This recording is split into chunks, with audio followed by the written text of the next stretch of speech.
Sound of gentle waves, maybe a distant seagull, fades into an intriguing, slightly mysterious musical intro. You think you know the story of the UK? Kings, queens, castles, Big Ben? Yeah, that's the postcard version.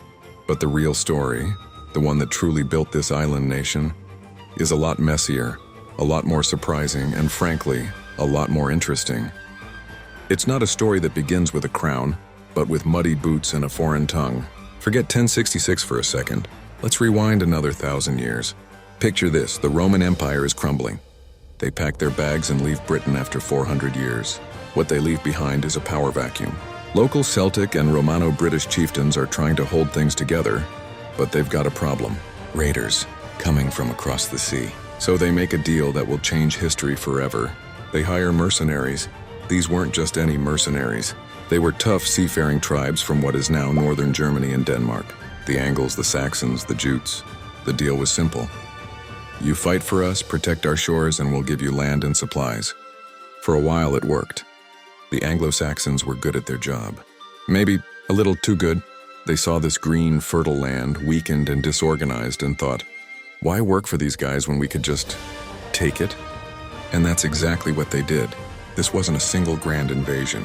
It was a slow, brutal creep, a century-long hostile takeover.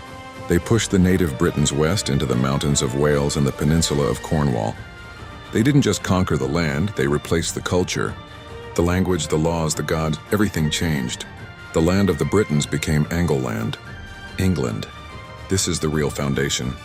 Not a story of noble kings, but one of immigrants, mercenaries, and a slow, often violent cultural shift.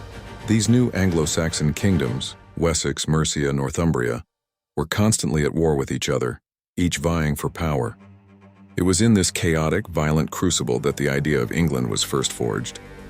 Then, just as they were getting comfortable, history repeated itself.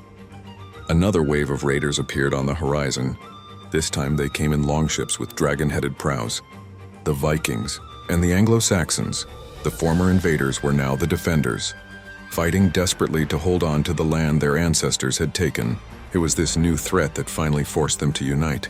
It took a king, Alfred the Great, hiding in the marshes, to rally the Anglo-Saxons and fight back, eventually creating a unified English kingdom. So when you think of the UK, don't just picture palaces and parliaments. Picture that Roman legionary packing his bags, leaving a land vulnerable. Picture that desperate British chieftain making a fateful deal. Picture that Saxon mercenary looking at the green hills and getting an idea. That's the real story.